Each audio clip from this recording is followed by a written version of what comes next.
Berkas Pengadilan Negeri Bandung ada keterangan hak Eigendom Verponding Buraminten. Bahkan tergugat lebih dulu bersiap sebelum digugat, yaitu 1 Juni 2016. Ada 3 poin penting untuk diperhatikan. Pertama, pemberitaan yang ada hanya Eigendom Verponding Muller. Padahal Buraminten juga menggunakan hak barat Eigendom Verponding, yang sudah tak berlaku pada tahun 1980. Kedua, Buraminten sepakat dengan Asep Makmun semua tergugat adalah penggarapnya sehingga warga Dago Elos juga dirugikan. Ketiga, lokasi objek paling luas, 4 hektar lebih, yaitu Eigendom Verponding 374-2, berada di Kampung Cirapuhan RW 01 Bandung, bukan di Dago Elos RW 02, namun Cirapuhan RW 1. Hanya ada 3 orang yang digugat.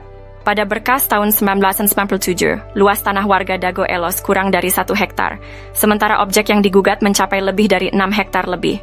Itu 3 poin penting dan jaringan mafia tanah telah beroperasi sejak 1980.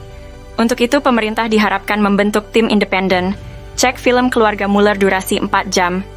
Bahkan keluarga besar TNI Polri juga menjadi korban dari jaringan Asep Makmun, Didi Koswara, dan rekan-rekannya.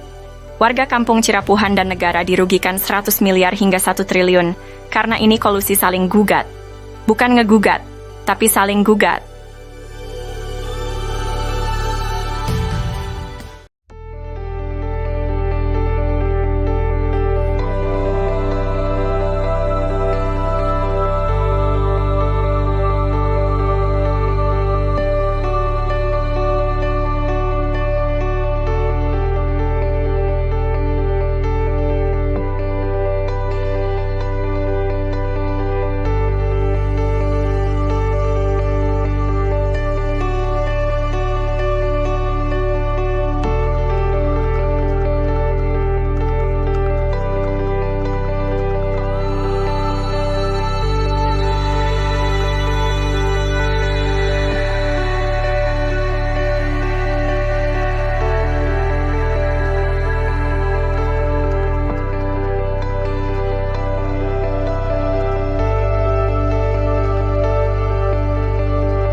Kasus tanah yang melibatkan bos mafia telah menggemparkan.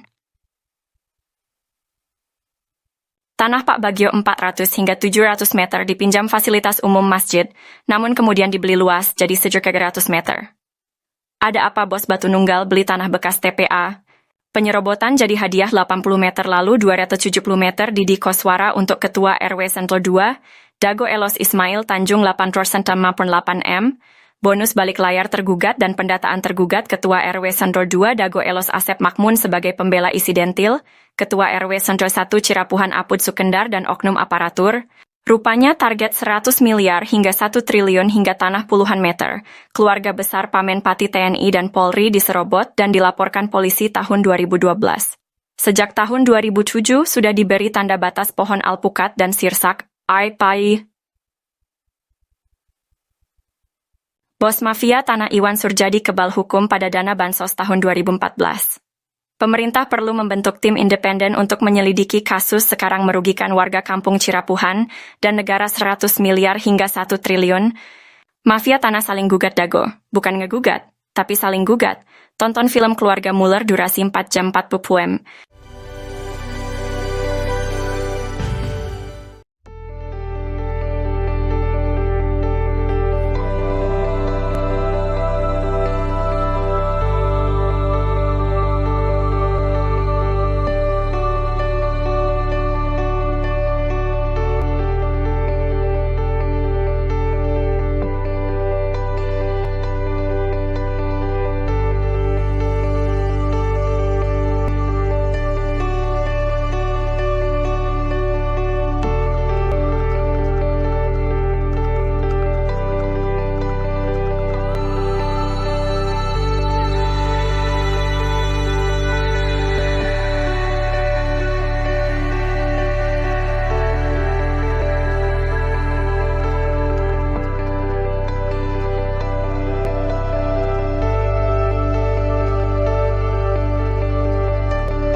Yu Hakim, mafia tanah dan nyawa warga hanya 10 juta. Keluarga sederhana perwira TNI Polri diserobot. Korban serobotan mafia tanah di Kampung Cirapuhan bukan pertama kalinya. Keluarga TNI Polri, keluarga perwira menengah dan perwira tinggi TNI Polri yang hanya puluhan meter menjadi sasaran kejahatan oleh keluarga mafia tanah saling gugat yang sudah sering menyerobot, mengoper dan mewariskan lahan ribuan meter. Anehnya bulan April tahun 2012 Muhammad B. Yaman yang jadi korban mafia tanah malah dilaporkan ke polisi. Sahabat dan warganya dibunuh dikeroyok di Dago Elos. Pada 31 Mei 2023, seorang warga dari Kampung Cirapuhan Uci Kuswinda korban main hakim sendiri dampak konflik sosial mafia tanah. Nilai nyawa hanya dihargai 10 juta rupiah. Apakah ini keadilan? Ini bukan kali pertama keluarga sederhana warga Kampung Cirapuhan Bandung diserobot oleh mafia tanah Dago, jaringan keluarga Asep Makmun. Ada apa dengan hukum Indonesia? Mengapa pemerintah memberikan bantuan kepada mafia tanah saling gugat? Warga berharap pemerintah memeriksa Lurah Sahuri, jaringan Asep Makmun juga perlu diperiksa, tim independen harus dibentuk untuk menyelesaikan masalah ini. Mafia tanah Dago saling gugat bukan ngegugat tapi saling gugat. Info lengkapnya cek versi Kampung Cirapuhan atau Nawisan Kurma. Halo semuanya, kita akan membahas mengapa mafia tanah beraksi di Cirapuhan. Asep Makmun dan Didi Koswara coba konfirmasikan siapa bapak dan kakeknya, bagaimana riwayat datang ke Cirapuhan. Tucker, Asep Makmun anak dari Ahya yang juga mertua Didi Koswara, dinaungi oleh pribumi Tommy Rokaya dan diberi pekerjaan sebagai penggali pasir atau anemer. Kenapa mafia tanah berani beraksi? Karena kemiskinan, keterbatasan pendidikan, dan mayoritas anak turunan Nawisan adalah perempuan. Mafia tanah, oknum warga, oknum aparatur, dan oligarki menganggap mereka sasaran empuk. Alhamdulillah. Pada tahun 2007, Ketua DPR Kota Bandung, Husni Mutakin merekomendasikan warga RT 07 RW 1 Cirapuhan untuk mendapatkan pendidikan tinggi UPI Bandung. Namun, warga menolak bantuan uang 1,5 juta dari Sekda Wali Kota Bandung. Warga minta masuk sekolah tinggi bukan uang. Dan tahun 2009 Depsos membantu pembentukan kelompok usaha bersama atau KUBE, tapi gagal karena intervensi oknum.